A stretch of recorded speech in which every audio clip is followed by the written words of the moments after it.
Kykie, ek wil nou net vir jou sê, as julle weer so meisies vat, dan moet die kat mooi uit die boom kyk, want ek sien die stiefklong van my, hy raak haragat, ja. Hy is nou eers 3, 4, 5, dink ek, hy is daar rond, maar hy het 'n haragat in hom. Hy sê vir my, Daddy, can I quickly tell you something, Daddy? Ek sê, yes, of course, Daddy's listening. Hy sê vir my, Daddy, you are a loser.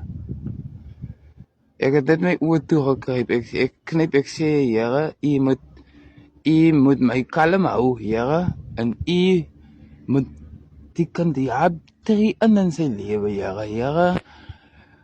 Kom aarde toe en kom help die klong, want ek weet nie of hy bronchitis het of wat met hom aangaan nie.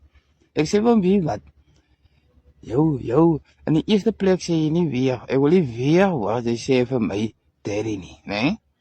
En in die tweede plek, jou pa is 'n loser.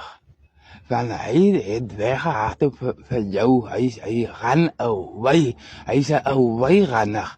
Hy het so geran, hy ran, maar hy kyk nie een keer agtertoe nie.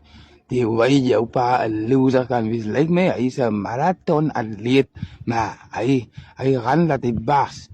Nou sit ek met jou opgeskep. Nou kom vertel jy vir my wie is die loser. Ek sê vir hom, wie, jy kry nie so pa ingehardop die way hy weghardop vir jou. Nou sê jy ook van loser. Ek sit die loser sit nou met jou opgeskep. So man, as julle weer so stiefpa begin te raak.